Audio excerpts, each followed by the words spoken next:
Hey guys, welcome back to the Wandering Wind, your source for everything that you want vlogging related, news related, reaction related, whatever.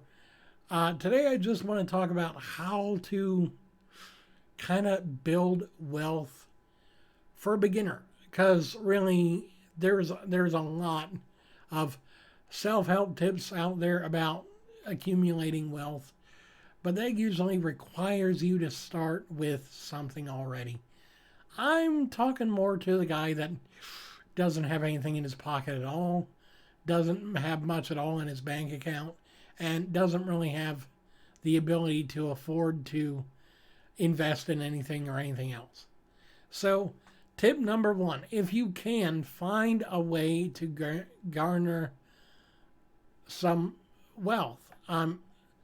Great example. Um, I've got stuff laying around the house. I don't really need any more. What do I do with it? Do I donate it to Goodwill? Well, you could. That is a decent option, is either Goodwill or some other consignment store where they take donations. An even better option, if you want to keep the value of the item without having to keep the item, is selling it on Facebook, LetGo, Mercari, even eBay. Although I would not recommend eBay if you're not very familiar with shipping and handling and all that, because let's be honest, my experience with being an eBay reseller or even an eBay seller did not go well. Just saying. Um, but having that kind of a situation can really get you benefits in the long run. Um, I mean, just look around your house. Look at maybe clothing items. They're still in good shape, but you don't use them. You don't wear them much anymore. Posting them on Facebook Marketplace, or if you got an old phone or an old tablet or something, I mean, something like this. I'm not selling it, by the way. I'm just giving it as an example. Something like this, yeah, really not selling it, would definitely net you at least 30 bucks on the low end. And that's if you had just one of the entry level models. If you had a really good model of phone and people really wanted it, you could get upwards of 60 bucks for a single phone. And if you have multiples, heck, why not just sell all the old ones, keep the one you're using now, and that way you don't have to worry about having 50 million devices taking up a single drawer in your whatever. Um, Another good thing is to um, set aside a certain amount of money out of your paycheck every month into a separate account. I would recommend just doing a standard savings account if you can. I wouldn't go into anything like IRAs or 401ks or anything like that, because those are a bit more complicated than what we're trying to do, at least for the short term. So really, you don't want to try and start any of those, because that can get you into a bit of trouble with just how complicated they are and how easily people can be led into options they don't need.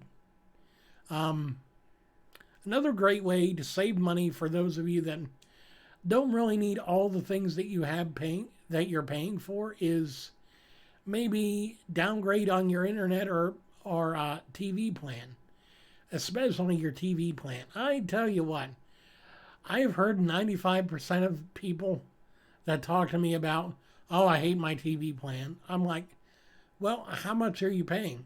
This much. How many channels are you getting? Over 300? Do you really watch all of them? No. Could you probably downgrade to a smaller plan? Yeah. Well, there you go. There's one solution. Another one is to just cut it out entirely and go with an online streaming option that's probably a fraction of the cost you pay now. I mean, that's what we did. Um, we skipped the whole renting the cable box and just we have a Roku. We get the streaming app for our cable service. We pay for basic cable service, and there we go. And we've also got 100 gigabit Ethernet, which that's or 100 gigabit internet, but that's that's the cheapest plan we got for internet in our area, because we get Spectrum, which is not bad, but there are issues that could be better. So I'm not saying that they're perfect. Our neighbors right now are having issues with their Wi-Fi because their modem just quit working, and it's a problem with the modem itself. They've got to take it into the office and get a new one and then have it set up, which that's lovely. Because they screwed something on their end, not neighbors, but the company itself. Another big way to stop losing money, and I know this is kind of hard because a lot of you are like, well, we don't do this a whole lot anyway, is maybe not go out to eat as much or not go to stores and spend money on stuff you really don't need. I'm guilty of this. I'll admit, I'm guilty of this. I'll get money in my PayPal account every month, and about 2 days after I'm done spending, it's all gone. And I get a good amount. I get about $20 in my account every month, and that usually goes away quickly. Now, these days, most of the money that I'm spending from PayPal is going to be going towards eBay fees that I'm behind on, but still, the same principle applies. Don't spend money on stuff you don't need, pretty much. And then the last really big thing is, just look into what kind of stuff you can do extra to make more money. Whether it's getting a side hustle or getting a side job, or maybe doing the eBay thing or whatever it is. I mean, I'm not saying eBay is evil. I'm just saying that it didn't work for me. It might work for you. It might work great for you. And if it does, awesome. If it doesn't, I mean, the worst that can happen is that you end up with, a little bit less money than you were hoping for, or you end up having a return which is really bad. But it's not the end of the world. If you prepare adequately enough, you can really cover that. But just finding ways. It may not be the best ways, but it's ways. I'm really learning a lot with Dave Ramsey's Financial Peace University, and I'm just so glad that I can start earning and saving money for the future, because right now, not having any money is kind of a bad feeling sometimes. So anyway, I hope you guys have a wonderful day. I love you very much, and I'll see you guys again very soon. Take care of yourselves, and I'll see you again tomorrow.